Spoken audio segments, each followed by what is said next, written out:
How to delete your chat messages on Discord. Hey everyone, welcome back to the channel. In today's tutorial, I'm going to show you guys how to easily delete your chat messages on Discord.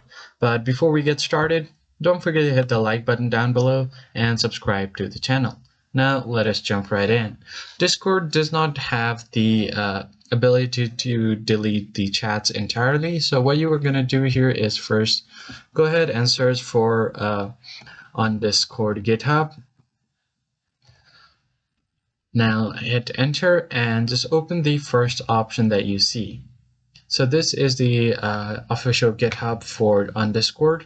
Now scroll down a bit. So what you're going to do first is select any of these browser extensions. So click on any of this. So I'm just going to click on Tamper Monkey, and it will take me to Chrome Web Store. So I'm just going to add this to my Chrome Web Store as an extension. Go back. Here are other browsers, and you can use any of these to delete the messages on your browser. The second step is to actually install the on Discord scripts. So click on Get It on Greasy Fork or Open User.js.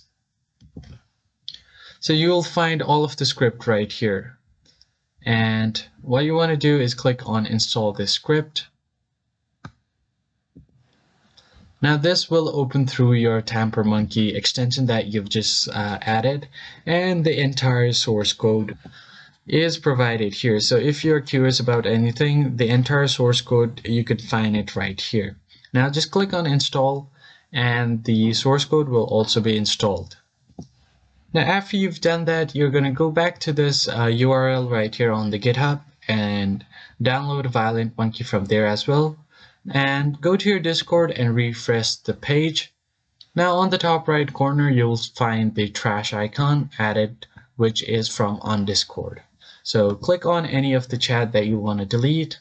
Click on the author ID, click on me. On the server ID, click current, and on the channel ID, select current as well. Now here are other options as well that you can choose from, and then you just want to click on delete and you should be good to go. If you want to clear the log, you can do that as well. So that's pretty much it. I hope you found the tutorial helpful. I'll catch you guys on the next one.